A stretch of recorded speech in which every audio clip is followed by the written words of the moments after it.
Hola, muy buenas noches. Esto es Crímenes de Córdoba y como ya lo hicimos en oportunidad del caso de la desaparición de Martita Stutz, hoy le traemos otro caso histórico, el crimen político de Regino Mathers, el ex senador provincial, director o directivo de la EPEC, que estaba por formular denuncias en 1991 cuando, en la víspera de la elección de gobernador de 1991, en septiembre de 1991, fue asesinado. Comenzó la veda electoral, una madrugada de viernes, cuando volvía a su casa, fue sorprendido por dos sicarios que lo mataron cuando bajaba de su auto para ingresar a su domicilio, y allí se inicia uno de los crímenes más importantes de la historia de Córdoba y también sin resolverse por completo, porque se supo quién fue el autor material, el ejecutor o uno de los ejecutores, pero nunca se supo la autoría intelectual. ¿Quién lo mandó a matar? Nada menos que a un político que estaba supuestamente para hacer algunas denuncias importantes de irregularidades, de corrupción, o en la EPEC, o en el Banco de Córdoba, o en las usinas, o en el juego, o con la droga. Siempre se habló de eso, pero nunca se llegó a ninguna conclusión al respecto. Sí hablaremos en el programa de hoy del hecho en sí y del primer juicio, el que llevó a la condena de Hugo Oscar Síntora como el autor material de este homicidio calificado por promesa remuneratoria y con alevosía. Vamos a ir con un primer informe para presentar el caso. Las campañas electorales se habían cerrado hacía unos minutos apenas. Regino Mathers regresaba a su casa en la misma Renoleta desvencijada. No pudo entrar por el garage. Decidió volverse y hacerlo por la puerta principal. Sonó un disparo que pegó en la casa del frente. Era el anuncio. 2 balas de 9 milímetros se le incrustaron por la espalda. Tardó menos de 3 minutos en morir. Ningún Mathers sospechaba por qué lo habían matado. 3 meses después llegaron a sus primeras conclusiones, las que aún mantienen. Regino estaba investigando algo raro en EPEC, las privatizaciones quizás. El primer estallido político llegó cuando un miembro de la familia Mathers declaró públicamente que un legislador que se encontraba en el exterior sabía que Regino estaba a punto de denunciar graves hechos de corrupción. Luis Medina Allende viajó inmediatamente desde Alemania. El juez le hizo saber que no estaba imputado en la causa. Sin embargo, su nombre volvería a aparecer cada vez que se hablaba del caso.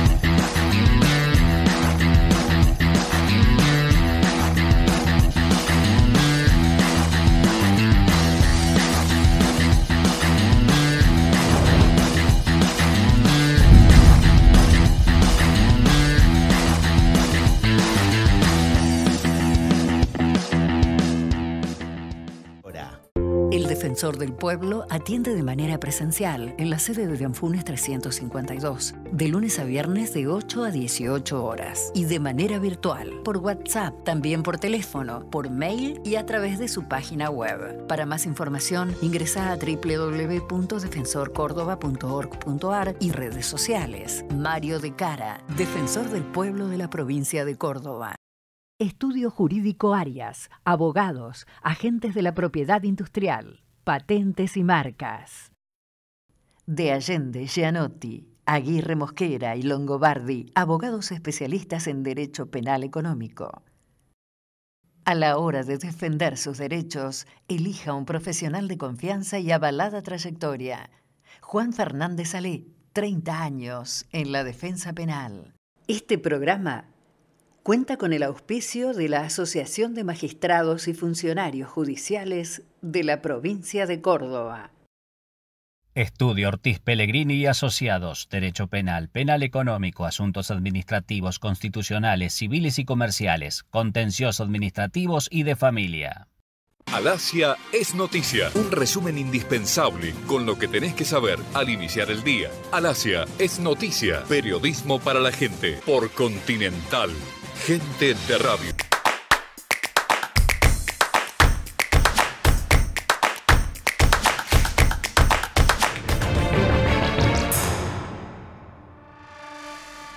Habíamos dicho en el primer bloque que el asesinato de Regino Maders se produjo el 6 de septiembre de 1991, en vísperas de las elecciones de gobernador, en las cuales resultó electo una vez más Eduardo Angelos.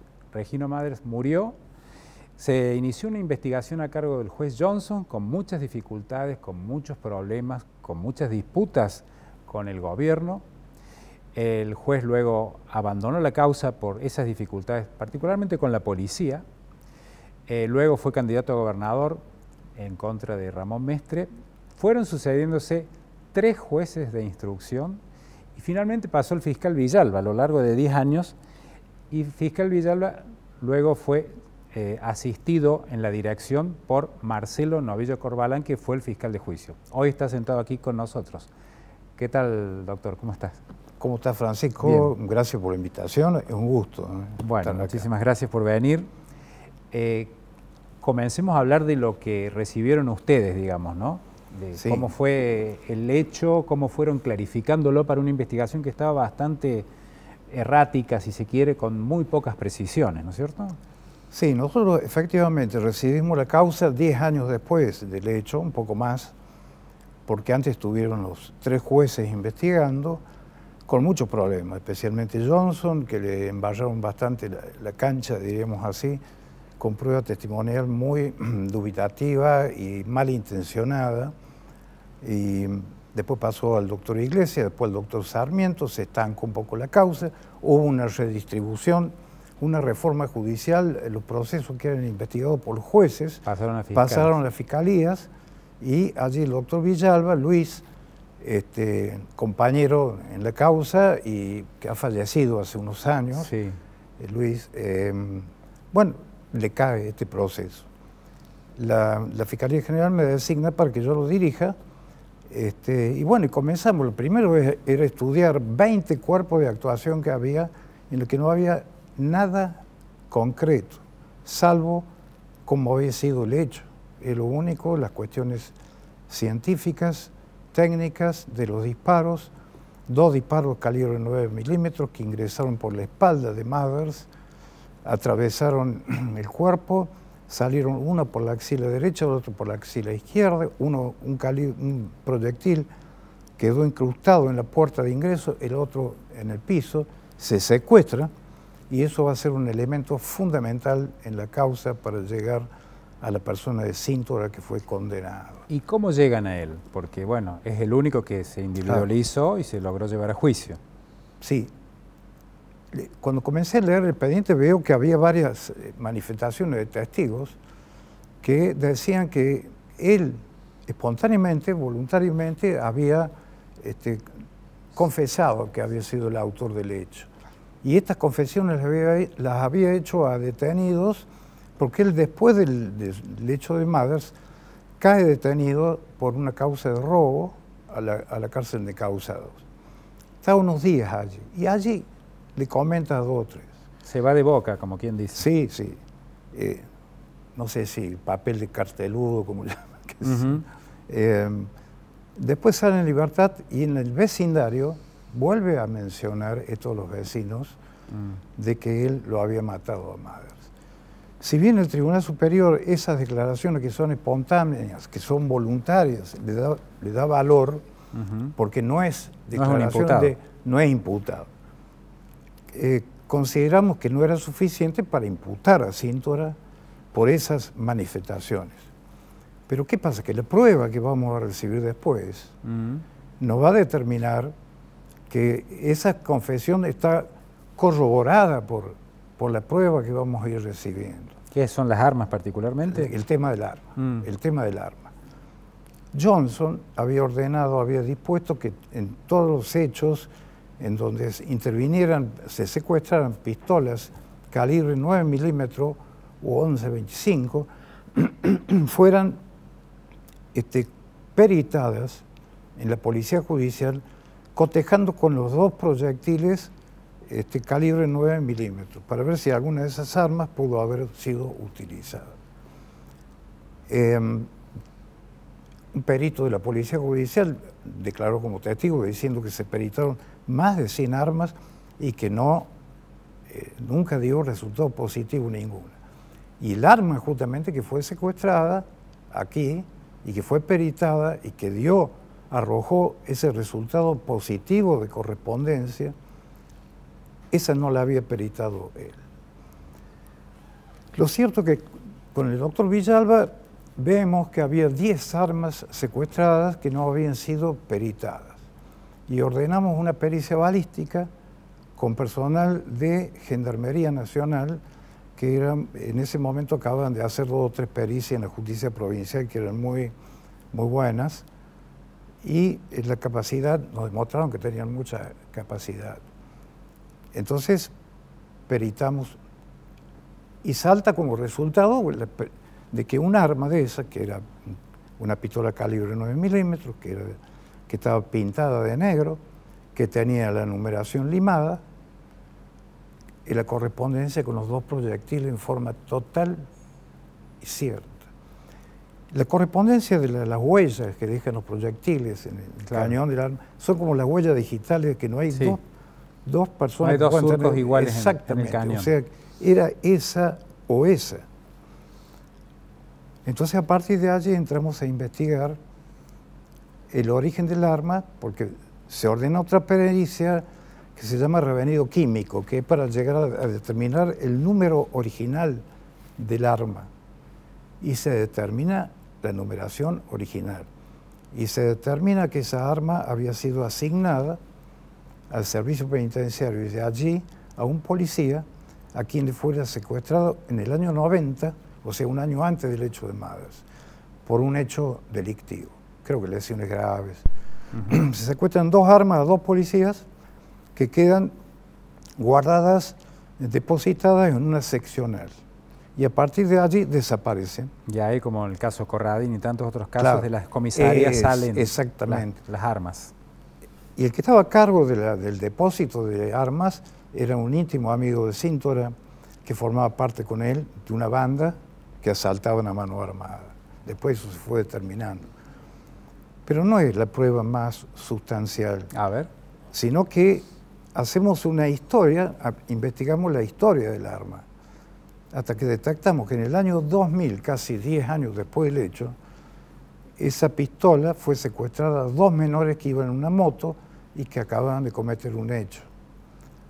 Y esos 2 menores, interrogados, me acuerdo que tomamos declaración, mencionan quién les vendió el arma, que era una persona que vivía en Miami, Estados Unidos, y con él hacemos una comunicación telefónica que grabamos, y esa grabación se pasa en el debate, en el juicio, y él dice de dónde, efectivamente confirma eso, dice de dónde la recibió, ubicamos a esa persona y también dice de dónde la recibió, hasta que cae justamente días después, inmediatamente antes y después, estaba en el domicilio de Cíntora, la familia. Queda que en el periodo del asesinato la tuvo Cíntora. La tuvo Cíntora, sin ningún tipo, no nos cabía ningún. Nos quedamos un ratito ahí, vamos a la pausa y volvemos con el juicio y otras cosas interesantes para Bueno, ok.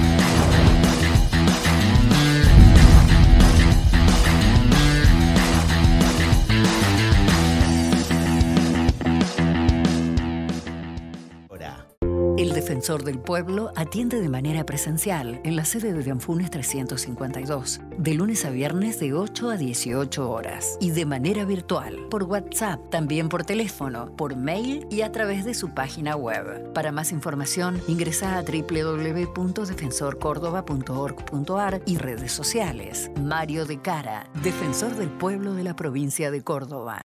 Estudio Jurídico Arias, abogados, agentes de la propiedad industrial, patentes y marcas. De Allende, Gianotti, Aguirre Mosquera y Longobardi, abogados especialistas en derecho penal económico. A la hora de defender sus derechos, elija un profesional de confianza y avalada trayectoria. Juan Fernández Salé, 30 años en la defensa penal. Este programa cuenta con el auspicio de la Asociación de Magistrados y Funcionarios Judiciales de la provincia de Córdoba. Estudio Ortiz Pellegrini y Asociados. Derecho penal, penal económico, asuntos administrativos, constitucionales, civiles y comerciales, contenciosos administrativos y de familia. Alasia es noticia, un resumen indispensable con lo que tenés que saber al iniciar el día. Alasia es noticia, periodismo para la gente, por Continental. Gente de radio.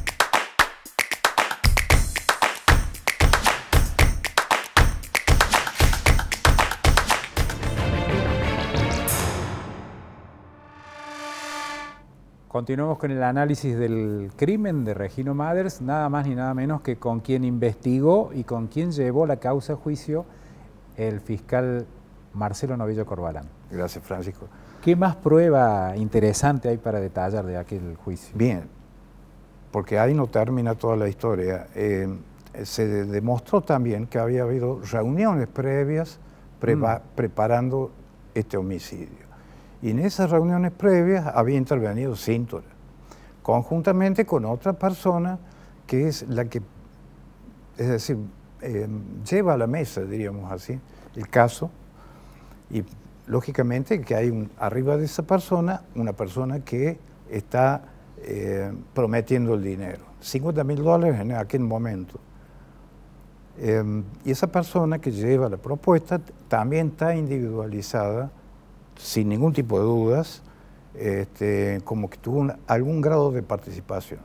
No sé, además de anterior, posterior también. No sé si en el hecho mismo.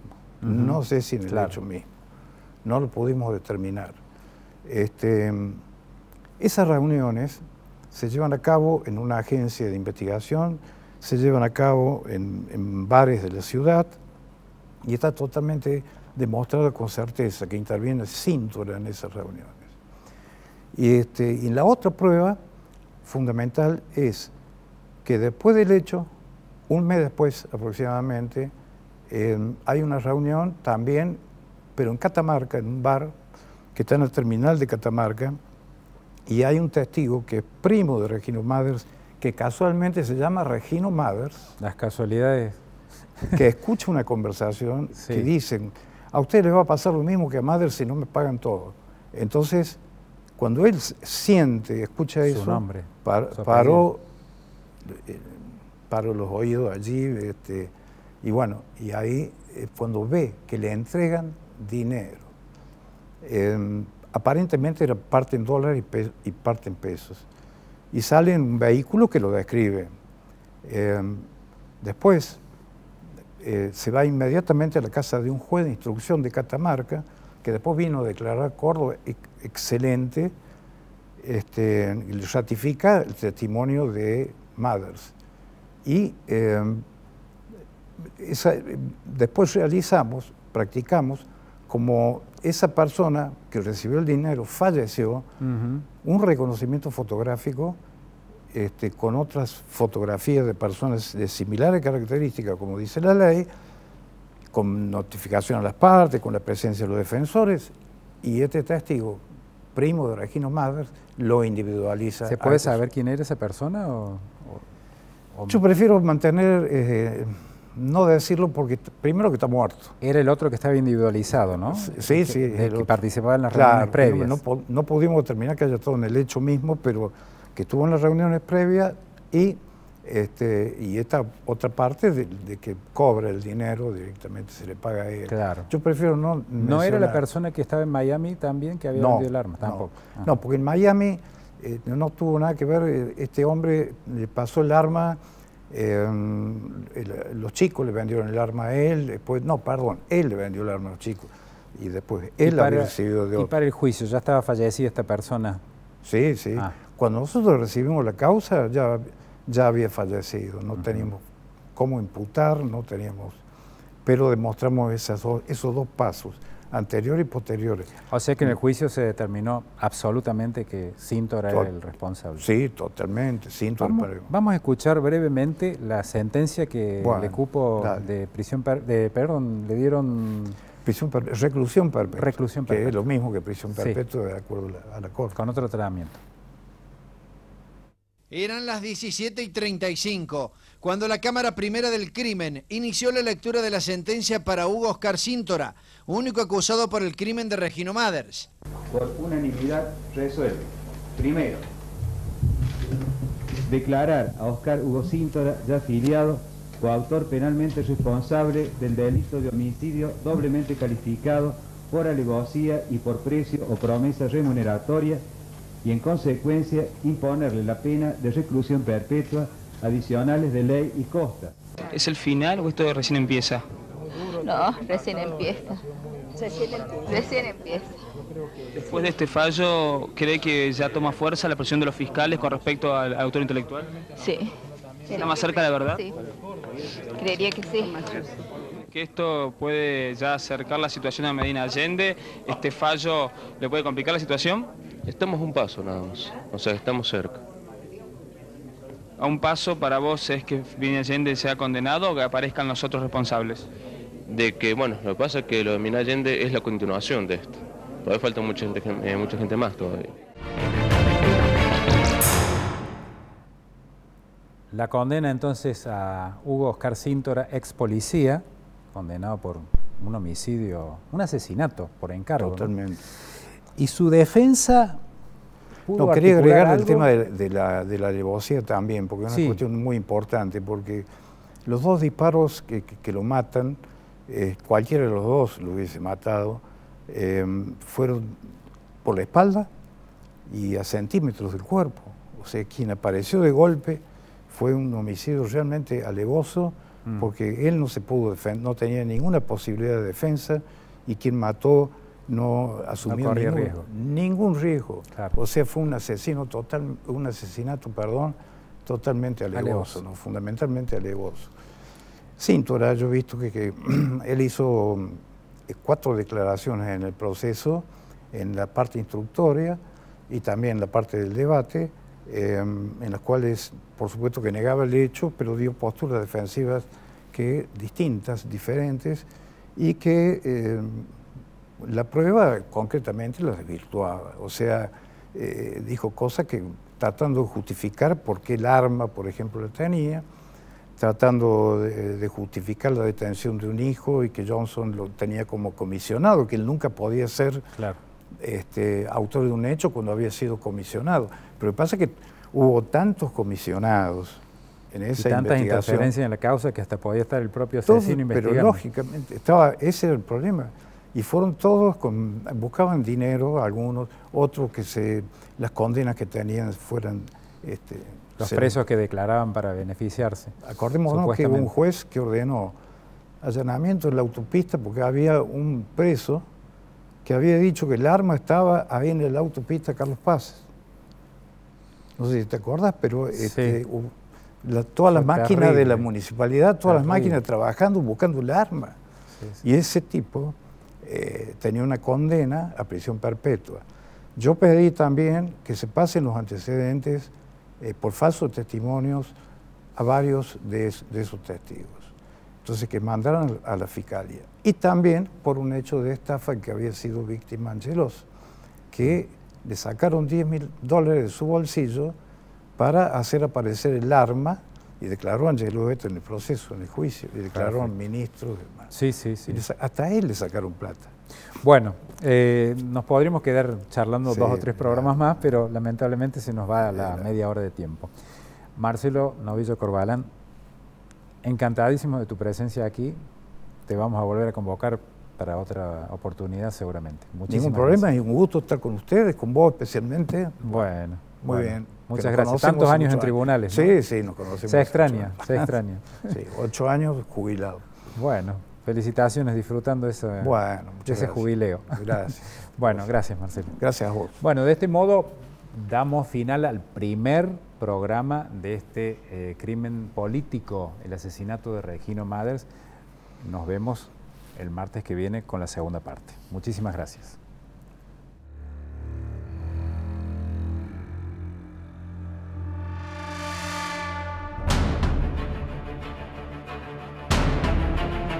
Thank you.